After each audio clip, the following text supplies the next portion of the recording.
가까운 길을 두고 먼 길로 돌아가는 공항버스의 문제점이 개선되지 않고 있습니다. 승객의 편의는 외면하는 교통오지 전북의 씁쓸한 단면입니다. 전주의 오늘 낮 기온이 37.5도로 하루 만에 최고 기온을 또 경신했습니다. 절정의 폭염 속에 주말을 앞둔 피서지도 붐비기 시작했습니다. 무주의 세계 태권도인들의 발길이 이어지고 있습니다. 태권도 성지로서 국제적인 위상을 높여가고 있습니다. 여러분 안녕하십니까? 계속해서 전주에서 전해드립니다. 오늘 첫 소식으로 공항버스 문제를 집중 보도합니다. 휴가철인 요즘 공항버스 이용이 많을 텐데요. 자칫 모처럼의 여행길이 출발부터 낭패로 이어질 수 있습니다. 가까운 길을 두고 빙빙 돌아가는 노선에 승객들만 마음이 바빠지는데요. 달리 선택권도 없습니다. 먼저 유룡 기자가 보도합니다. 전주에서 인천공항을 가기 위해 내비게이션을 켜면 3시간 만에 도착 가능한 수도권 우회 고속도로가 표시됩니다. 하지만 전주에서 공항을 오가는 버스 두 종류는 모두 이 길로 가지 않습니다. 97년 유니버시아드 대회 때 생긴 대한관광 리무진은 김포공항을 거쳐 인천공항을 가기 때문에 4시간이 걸립니다. 전주 시외버스 터미널에서 출발하는 또 다른 공항버스는 익산과 군산을 거치기 때문에 3시간 40분이 걸립니다. 노선이 어떻게 되죠? 익산, 군산, 인천공항에서 4시간 걸려요. 직통은 없나요? 갈 길이 먼 고객들은 직통으로 공항에 가지 못하고 왜 먼 길을 돌아가는지 의아하다는 표정입니다. 버스를 타면은 군산을 들렸다가 익산 터미널을 들렸다가 여권이 시간이 더 걸려요. 직통을 개선해주면 확실히 시간 단축이 되고 또 좋을 것 같아요. 또 직통으로 갈 수 있다면 당연히 그쪽으로. 전라북도는 노선이 이렇게 꼬인 것은 20년 전 한정면허로 리무진 운영권을 갖게 된 대한관광이 김포를 경유하는 노선을 고집하기 때문이라고 밝힙니다. 김포공항 이용객을 놓칠 수 없다는 이유로 직통 노선편 증차 요구도 받아들이지 않고 다른 시외버스 사업자에게 허가한 직통 노선은 소송을 통해 무효로 만들고 있다는 것입니다. 2010년도에 전북고속에서 직통을 신청을 했었는데요. 기존 업자인 대한리무진에서 소를 제기를 해서 소 결과 무산됐습니다. 그래서 국제공항에서 4시간이 걸리는 전라북도는 여행객의 불편도 불편이지만 교통의 오지라는 이미지 때문에 기업 유치 등 각종 불이익을 감수하고 있습니다. MBC 뉴스 유룡입니다. 결국 승객 편의를 우선해야 할 버스 노선을 회사 이익을 위해 독과점식으로 운영하면서 나타난 문제란 얘기인데요. 여기에 불법 논란까지 불거지고 있는데도 행정력은 사실상 무시되고 있습니다. 계속해서 임홍진 기자입니다. 전라북도가 대한관광 리무진을 상대로 지난 1년 동안 13번에 걸쳐 총 3,300만 원의 과징금 처분을 내렸습니다. 리무진은 이에 불응했고 결국 경찰에 고발됐습니다. 한정면허상의 출발점인 코아호텔 대신 전주 금암동 시외버스 터미널 부근에 무단으로 정류장을 차렸기 때문입니다. 대한관광은 코아호텔이 매각되는 바람에 차를 세울 수 없어 부득이 정류장을 옮겼다는 설명입니다. 전주 인천공항을 저희가 군산 인천공항으로 뛴 게 아니기 때문에 자꾸 노선 변경이라고 주장을 하지만 그것은 법적으로 저희가 판단을 받으면 되는 문제고요. 하지만 전라북도는 입장이 다릅니다. 일반 대중교통 사업자가 아닌 여행사가 한정면허로 운행하는 공항버스는 서울 시내 호텔을 도는 리무진과 마찬가지로 코아호텔이라는 정류장을 준수해야 한다는 것입니다. 호텔에서 출발을 해서 이제 공항까지 가는 그런 노선입니다. 그렇기 때문에 임의로 변경하는 것은 당초에 면허를 내주는 것하고는 좀 다른. 게다가 기점을 시외버스 터미널로 변경하면서 다른 공항버스를 운행하는 시외버스 사업자의 권익도 침해했다는 것입니다. 전라북도의 강경 방침은 대한관광이 그동안 각종 소송으로 직통 노선 개설을 막아 이용객의 불만이 날로 높아졌기 때문입니다. 전라북도는 도민들의 편의를 위한 직통 노선 개설뿐 아니라 요금 인하도 시급하다며 대한관광에 대한 사업 일부 정지 처분까지 검토할 계획입니다. MBC 뉴스 임홍진입니다. 전남 영광 한빛원전은 중저준위 방사성 폐기물이 2만 5천 드럼에 달하는데 보관 여력은 겨우 2%에 불과해 오는 10월부터는 전용 운반선을 통해 경주로 운송할 계획입니다. 경주로 옮겨질 방사성 폐기물은 매년 두세 차례 1,000드럼 규모인데 운송 중 사고 우려와 어로 중단이 불가피해 벌써부터 어민들과 마찰을 빚고 있습니다. 오늘 전주의 한낮 수온주가 37.5도까지 치솟았습니다.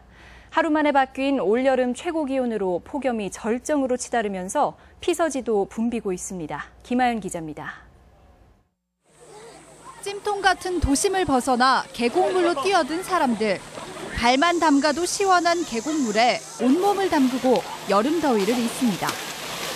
도시에서는 느낄 수 없는 이런 자연의 바람과 또 계곡에서 아이들이 또 자유롭게 수영도 할 수 있는 그런 자유로움을 느낄 수 있다는 거.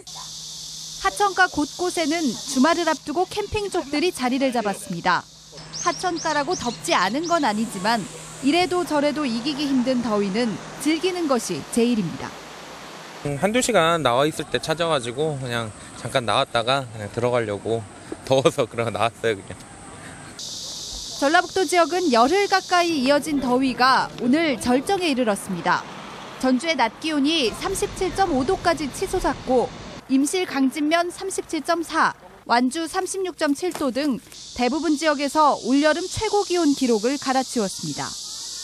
주말인 내일은 오후 한때 소나기가 내리면서 기온이 1, 2도가량 떨어지겠지만 33도 안팎의 폭염은 계속될 전망입니다. 전주기상지청은 폭염과 열대야가 당분간 지속되다 다음 주 수요일부터 목요일 사이 비가 내리면서 다소 누그러질 것으로 내다봤습니다. MBC 뉴스 김하연입니다. 전주의 독특한 문화인 가게맥주, 즉 가맥을 알리는 가맥축제가 오늘과 내일 이틀간 한국전통문화전당에서 열립니다. 이번에 처음 열리는 가맥축제는 시민 설문조사를 통해 선정한 가맥집 12곳의 안주를 한자리에서 맛볼 수 있으며 하이트진로 완주공장에서 당일 생산한 맥주가 공급됩니다. 또한 가맥 아이스버킷 챌린지와 소주와 맥주를 섞는 예술 소맥쇼, 소맥 자격증 심사 등 다양한 이벤트가 마련됩니다. 오늘 오후 1시 반쯤 고용노동부 전주지청 사무실에서 49살 이모 씨가 분신을 시도해 배와 팔 등에 3도 화상을 입었습니다. 음식점 업주인 이 씨는 전에 근무했던 직원과 퇴직금 문제로 갈등을 겪다 최근 고용노동부의 조사를 받았으며 경찰은 정확한 경위를 조사하고 있습니다. 무주 태권도 도원이 국제 태권도의 성지로 자리를 잡아가고 있습니다. 세계 규모의 태권도 행사가 이어지면서 전북 홍보와 관광 효과는 덤입니다. 보도에 강동엽 기자입니다. 태권도를 사랑하는 세계 각국의 꿈나무들이 무주 태권도원을 찾았습니다. 절도 있는 동작으로 품새와 겨루기를 연마하며 예사롭지 않은 솜씨를 뽐냅니다.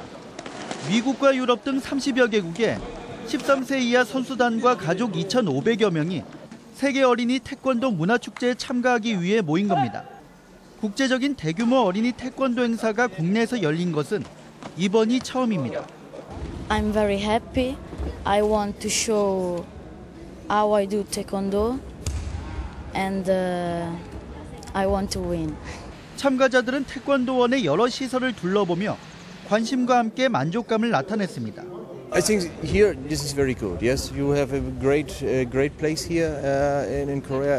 So I think for the competition this is the right place.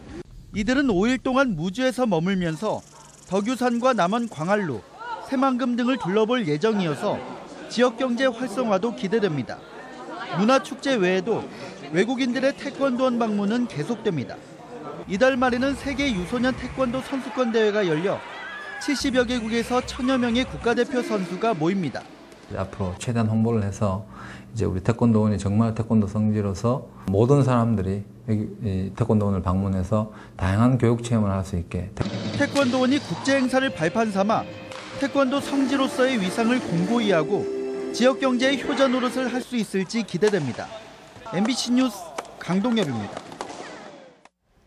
지난 5월 세계 태권도 선수권 대회 유치 이후 문화체육관광부가 보조경장 겸 수련관 건립 예산 40억 원을 내년 정부 예산에 반영했지만 기획재정부의 심사에서 전액 삭감됐습니다. 태권도진흥재단은 국회의 예산 편성 과정 등에서 예산이 반영될 수 있도록 노력하겠다지만 자칫 필수 시설인 보조경기장 건립이 차질을 빚게 되지 않을까 우려됩니다. 국회 입법조사처가 2007년부터 지난해까지 8년간 전국 광역의회 의원 1인당 조례 재개정 건수를 분석한 결과 전북은 0.57건으로 경남, 경북, 강원과 함께 전국 최하위였습니다. 전라북도 의회 의원 1인당 자치법규 재개정 건수는 가장 많은 곳인 광주시 의회 3분의 1 수준에 불과했습니다. 오늘의 간추린 소식 전해드립니다. 러시아 상트페테르부르크 국립아이스발레단이 한국 소리문화의 전당에서 백조의 호수 내한 공연을 갖습니다. 내일과 모레 이틀간 펼쳐지는 공연은 우아한 발레와 역동적인 피겨스케이팅의 향연으로 기대를 모으고 있습니다. 한국방송광고진흥공사는 우수 중소기업에 텔레비전 광고와 5천만 원, 라디오 광고에 500만 원 한도에서 전체 제작비의 50%를 각각 지원한다고 밝혔습니다. 신청 기간은 오는 11일부터 20일까지입니다. JB금융지주가 올 2분기 548억 원의 당기순이익을 내 전년 동기 대비 208%, 전분기 대비 157% 증가한 것으로 나타났습니다. 자회사별로는 전북은행이 전년 동기 대비 6.1% 증가했고 JB우리캐피탈은 185억 원을 달성해 큰 폭의 증가세를 보였습니다. 익산시는 150가구 이상 아파트 단지에서 2년 평균 전기 사용량을 8% 이상 줄일 경우 최대 100만 원의 인센티브를 지원하는 탄소 포인트 제도를 도입합니다.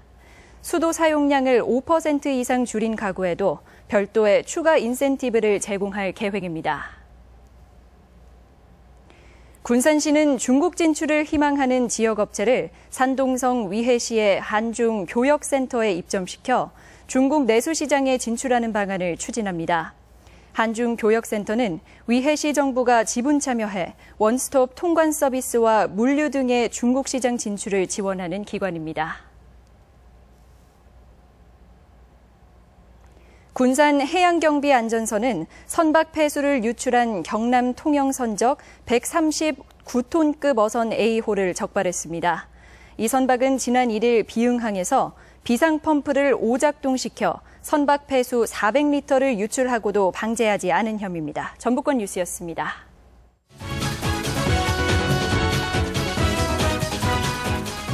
안녕하십니까. 스포츠 뉴스입니다. 커리어 그랜드슬램을 달성한 박인비 선수가 올 시즌 처음으로 국내 팬들 앞에 나섰는데요. 시차 적응의 어려움 속에서도 첫날부터 공동선두에 올랐습니다. 민준영 기자입니다. 티샷이 기대를 마치며 홀컵 옆에 멈춰섭니다. 커리어 그랜드슬램의 기세는 제주도